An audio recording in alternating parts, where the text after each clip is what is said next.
వీడియోలోకి వెళ్లే ముందు ఇలాంటి మరిన్ని ఇంట్రెస్టింగ్ ఇన్ఫర్మేషన్ వీడియోస్ కోసం మా ఛానల్ని సబ్స్క్రైబ్ చేసుకొని పక్కనున్న బెల్ ఐకాన్ని యాక్టివేట్ చేసుకోండి. మీ వంతు సపోర్ట్గా ఈ వీడియోని లైక్ చేయండి. వీడియో అనేది చాలా ఇంట్రెస్టింగ్గా ఉంటుంది. చివరి వరకు చూడండి. ఎన్టీఆర్ గారి మనుషుల్లో దేవుడు సినిమా విశేషాల గురించి, ఏఎన్ఆర్ ప్రొడ్యూస్ చేస్తే ఈ సినిమాలో ఎన్టీఆర్ ఎలా నటించారు, ఈ సినిమా ఎలాంటి సక్సెస్ సాధించింది, చాలామంది అనేటట్లు ఈ సినిమా వల్ల ఎన్టీఆర్ ఏఎన్ఆర్ మధ్య గొడవలు వచ్చాయా, ఇలాంటి ఎన్నో ఆసక్తికర విషయాల గురించి ఈరోజు ఈ వీడియోలో తెలుసుకుందాం రండి. మనుషుల్లో దేవుడు సినిమా వెనక ఉన్న తెలియని విశేషాలు. విశ్వవిఖ్యాత నట సార్వభౌమ ఎన్టీఆర్ 1974లో 6 చిత్రాల్లో నటించారు. వాటిలో 3వ సినిమా మనుషుల్లో దేవుడు. ఎన్టీఆర్ నటవారసుడు బాలకృష్ణ తాతమ్మ కల సినిమాతో చిత్రరంగ ప్రవేశం చేసింది 1974లోనే. మధుర గాయకుడు ఘంటసాల 1974 ఫిబ్రవరి 11న కన్నుమూశారు. ఎన్టీఆర్ నటించిన హిందీ రీమేక్ చిత్రం నిప్పునాంటి మనిషి 1974లోనే విడుదలైంది. ఈ సినిమా సూపర్ హిట్ కావడంతో కొంతకాలం పాటు హిందీ చిత్రాలను తెలుగులోకి రీమేక్ చేసే ట్రెండ్ కొనసాగింది. నటసామ్రాట్ అక్కినేని నాగేశ్వరరావు నటించిన 3 చిత్రాలు ప్రేమలు పెళ్ళిళ్ళు, బంగారు కలలు, దొరబాబు చిత్రాలు 1974లోనే రిలీజై విజయం సాధించాయి. హీరో కృష్ణ నటించి పద్మాలయ పిక్చర్స్ పతాకంపై నిర్మించిన తొలి పూర్తిస్థాయి కలర్ సినిమాస్కోప్ చిత్రం అల్లూరి సీతారామరాజు 1974 మే 1న విడుదలై సంచలన విజయం సాధించింది. నటభూషణ శోభన్బాబు నటించిన ఖైదీబాబాయ్ చిత్రం కూడా ఈ ఏడాది విడుదలై ఘన విజయం సాధించింది. అలాగే రెబెల్ స్టార్ కృష్ణన్రాజు నటించి నిర్మించిన చిత్రం కృష్ణవేణి ఘన విజయం సాధించింది. కళాభినేత్రి వాణిశ్రీ అద్భుత నటనకు ప్రేక్షకులు ఫిదా అయ్యారు. మనుషుల్లో దేవుడు చిత్ర విశేషాలు. ఇక ఇప్పుడు మనుషుల్లో దేవుడు చిత్రం విషయానికి వద్దాం. 1974 ఏప్రిల్ 5న విడుదలైన ఈ చిత్ర నిర్మాణ విశేషాలు చూద్దాం. నిర్మాత ఎన్టీఆర్కు సన్నిహితుడు అట్లూరి పుండరీకాక్షయ్య. పార్ట్నర్స్ ఎవ్వరూ లేకుండా శ్రీ భాస్కర చిత్ర పేరుతో చిత్రనిర్మాణ సంస్థను నెలకొల్పి తీసిన తొలి చిత్రం మనుషుల్లో దేవుడు.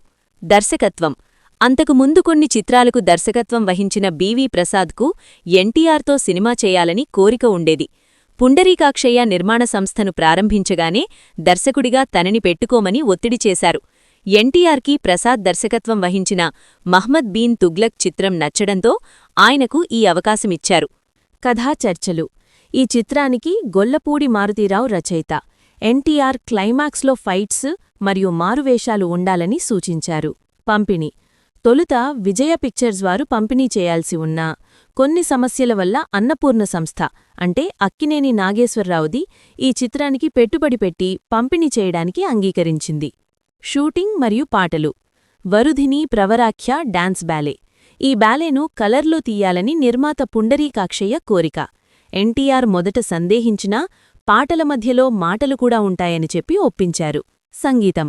టీవీ రాజు ఈ చిత్రానికి సంగీతం అందించారు. అయితే బ్యాలే రికార్డింగ్ చేసేలోపే ఆయన హఠాత్తుగా కన్నుమూశారు.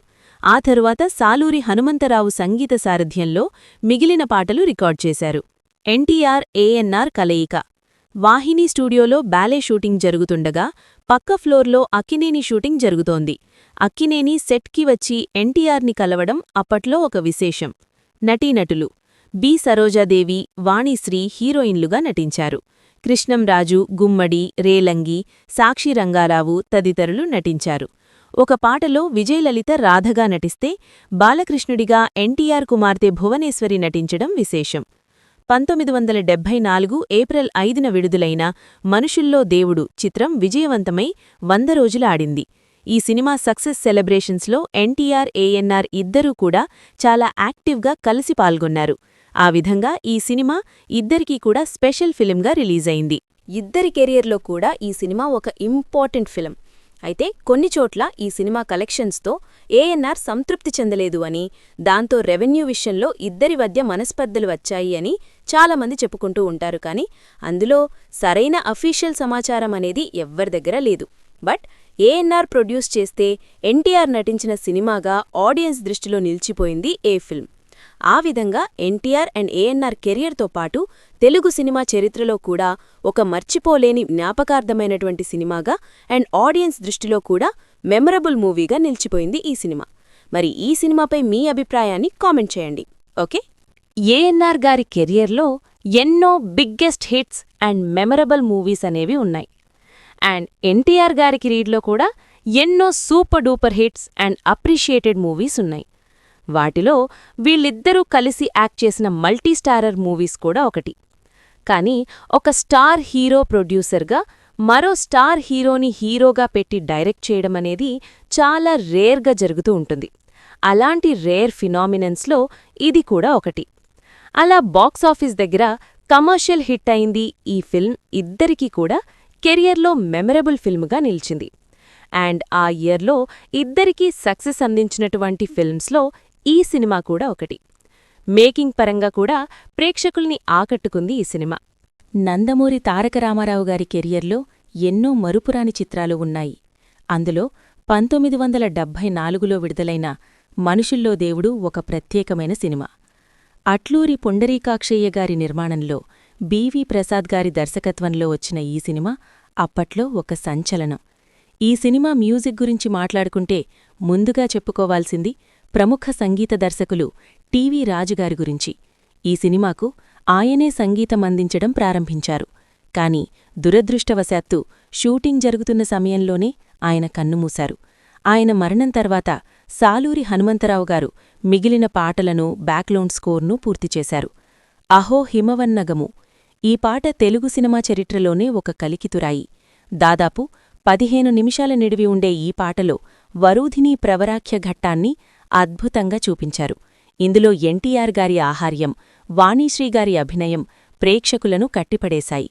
ఏయి రేఖ శశిరేఖ, ఎస్పి బాలుగారు పాడిన ఈ పాట అప్పట్లో యూత్లో ఒక క్రేజ్ సృష్టించింది. చల్లని స్వామి, ఎస్ జానకిగారు పాడిన ఈ భక్తిపాట ప్రతి ఇంట్లోనూ వినిపించేది. ఇక కలెక్షన్స్ విషయానికి వస్తే మనుషుల్లో దేవుడు బాక్సాఫీస్ వద్ద కాసుల వర్షం కురిపించింది. 1974 ఏప్రిల్ 5న విడుదలైన ఈ చిత్రం అప్పట్లో భారీ ఓపెనింగ్స్ సాధించింది.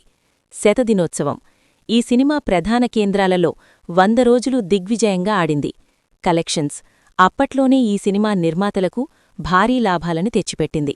ఎన్టీఆర్ గారి మాస్ ఇమేజ్ మరియు సెంటిమెంట్ డ్రామా వర్కౌట్ అవడంతో ఫ్యామిలీ ఆడియన్స్ థియేటర్లకు క్యూ కట్టారు.